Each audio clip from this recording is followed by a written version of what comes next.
Hello friends, स्वागत है तमारू मारा किचन में।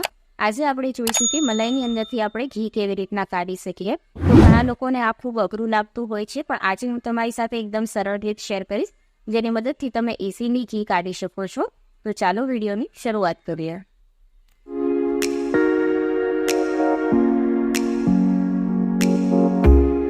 તો ઘી બનાવવા માટે મેં અહીંયા કને મલાઈ લઈ લીધી છે। તો આ 7 દિવસની મલાઈ છે।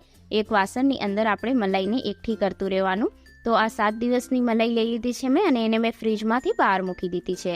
જ્યારે પણ મલાઈ ભેગી કરીએ એ વાસણની અંદર આપણે 1 ચમચી જેટલું દહીંનું જામણ ઉમેરી દેવાનું। ત્યારબાદ એની અંદર મલાઈ ઉમેરતું જવાનું, જેથી આપણું માખણ છે એ સારી રીતના ઇઝીલી બહાર નીકળી આવે। તો હવે આપણે એને ચમચીની મદદથી સારી રીતના મિક્સ કરી લઈશું। જ્યારે પણ ઘી બનાવવાનું હોય એના 4 થી 5 કલાક પહેલાં મલાઈને ફ્રીજમાંથી કાઢી અને બહાર મૂકી દેવાની, જેથી આપણી મલાઈ છે એ સારી રીતના આવી રીતના સોફ્ટ થઈ જાય છે। તો મેં એને ચમચીની મદદથી સારી રીતના મિક્સ કરી લીધી છે। તો હવે આપણે કોઈ પણ એક મોટું વાસણ લઈ લઈશું। તો જે ઊંડું વાસણ હોય એવું લેવાનું, જેથી આપણું માખણ છે એ સારી રીતના નીકળી જાય।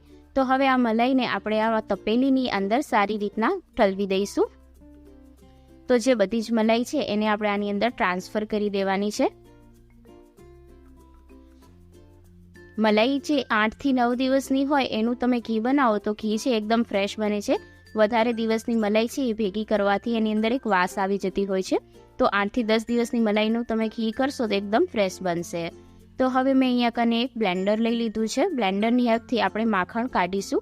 તો અહીંયા કને મેં 1 ગ્લાસ જેટલું નોર્મલ પાણી ઉમેર્યું છે। જો શિયાળો હોય તો ગરમ પાણી ઉમેરવાનું, અથવા તો તમે અહીંયા કને માટલાનું જે નોર્મલ પાણી હોય એ ઉમેરી શકો છો। તો હવે આપણે એને બ્લેન્ડર ફેરવતા જઈશું, અને 2 થી 3 વખત બ્લેન્ડર ફેરવશું ત્યાં આપણું જે માખણ છે એ બધું બહાર આવી જશે। તો હજી થોડું આપણે પાણી ઉમેરી દઈએ। તો અહીંયા કને મેં 1.5 ગ્લાસ જેટલું પાણી ઉમેર્યું છે, અને બ્લેન્ડરને ઓન ઓફ કરતા જઈશું અને આવી રીતના ફેરવતા જઈશું, જેથી આપણું માખણ છે એ સારી રીતના બહાર નીકળી જાય। જો બ્લેન્ડર ના હોય તો તમે અહીંયા કને વિસ્કરનો હેલ્પ પણ કરી શકો છો। વિસ્કરની મદદથી પણ આ માખણ સારી રીતના નીકળી જાય છે, પણ એમાં થોડો ટાઈમ લાગે છે, અને આની અંદર 1 મિનિટની અંદર તમારું માખણ છે એકદમ બહાર નીકળી આવશે। તો તમે જોઈ શકો છો કે આપણું માખણ છે એકદમ સારી રીતના બહાર નીકળી ગયું છે। તમે જોઈ શકો છો। હવે આપણે આ માખણને છાશની બંનેને અલગ કરીશું। તો ચમચીની મદદથી બ્લેન્ડર ઉપર જેટલું માખણ છે એને પહેલા આપણે કાઢી લઈએ। તો હવે આપણે એક બીજું વાસણ લઈ લઈશું। તો હવે હાથની મદદથી આવી રીતના આપણે માખણ છે એને છાશમાંથી અલગ કરતું રહેવાનું છે। છાશ છે એની અંદર ના આવે એ વાતનું થોડું ધ્યાન રાખવાનું, એટલે હાથની મદદથી એને આવી રીતના સારી રીતના પ્રેસ કરતું જવાનું, અને માખણ છે એને અલગ કાઢતું જવાનું, જેથી આપણું ઘી બનવાનો ટાઈમ છે એકદમ ઓછો લાગે। જો એની અંદર છાશનું પ્રમાણ આવી જશે તો એની અંદર ઘીને બનવામાં થોડો ટાઈમ વધારે લાગે છે। તો આવી રીતે આપણે માખણ છે એને સારી રીતના છાશમાંથી અલગ કરી લેવાનું છે। તો તમે જોઈ શકો છો કે 7 દિવસની મલાઈમાંથી કેટલું સરસ માખણ નીકળ્યું છે। તો જો તમે આ રીતના બનાવો છો ઘી, તો તમારું ઘી એકદમ સરસ બને છે, અને જેટલી તમારી ક્વોન્ટિટી મલાઈની હોય એના કરતાં પણ ઘી તમારું વધારે નીકળશે। તો તમે જોઈ શકો છો કે અહીંયા કને મેં બધું માખણ છે એને અલગ કરી લીધું છે। તો હવે આપણે આનું ઘી બનાવીશું। તો ઘી બનાવવા માટે મેં અહીંયા કને ગેસ પર એક કઢાઈ મૂકી દીધી છે। તો છે જાડા તળિયાવાળી કઢાઈ હોય એનો ઉપયોગ કરવાનો।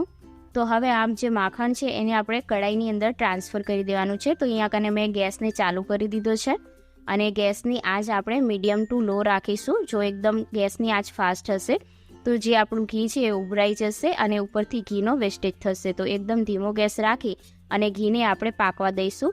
ધીમા ગેસ પર આપણું ઘી પાકશે એમ આપણું ઘી છે એકદમ સરસ થશે। તો હવે આપણે ચમચીની મદદથી એને સારી રીતના મિક્સ કરી લેવાનું છે। તો તમે જોઈ શકો છો કે એ ઓગળવા લાગ્યું છે।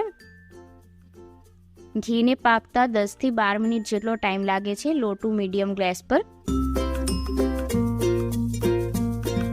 જ્યારે આપણું ઘી બનવા લાગશે ત્યારે ઉપરથી ઘી છે એ દેખાવા લાગશે। હવે આપણે એની અંદર અડધી ટેબલ સ્પૂન જેટલું હળદર પાવડર ઉમેરી દઈશું, અને એને સારી રીતના મિક્સ કરી લઈશું। અહીંયા હળદર ઉમેરવાથી આપણું ઘી છે એકદમ પીળું બને છે, જેવું તમે માર્કેટમાંથી લાવો છો એવું જ ઘી બને છે। અને જો હળદર ના ઉમેરવી હોય તો તમે અહીંયા હળદરને સ્કીપ પણ કરી શકો છો। તો ધીમા તાપે એને આપણે સારી રીતના ઉકળવા દેવાનું છે। તો તમે જોઈ શકો છો કે આપણું ઘી છે એ ઉપર આવવા લાગ્યું છે. જ્યારે આપણું માખણ છે એકદમ નીચે બેસી જાય ત્યાં સુધી આપણે ઘીને કૂક કરીશું. તો તમે જોઈ શકો છો કે આપણું ઘી અને માખણ બંને અલગ અલગ થવા લાગ્યા છે. તો હવે આપણે જે ગેસની આંચ છે એ ઓફ કરી દઈશું, કારણ કે આપણું ઘી છે એ બની ગયું છે. તમે જોઈ શકો છો કે માખણ નીચે બેસી ગયું છે. તો ઘીને ટ્રાન્સફર કરવા માટે મેં અહીંયા કાચની બરણી લઈ લીધી છે અને આવી એક ગરણી લીધી છે, જેની મદદથી આપણે ઘીને ગાળીશું. આ ઝીણી ગરણી છે, જેની મદદથી આપણું ઘી એકદમ સરસ રીતના ગળાઈ જશે. તો હવે આપણે એને ગાળી લઈએ. જો આજની રેસીપી છે તમને હેલ્પફુલ લાગી હોય તો વિડીયોને લાઇક અને ચેનલને જરૂરથી સબસ્ક્રાઈબ કરજો, જેથી તમને અવનવી રેસીપીના વિડીયો છે એ મળતા રહે.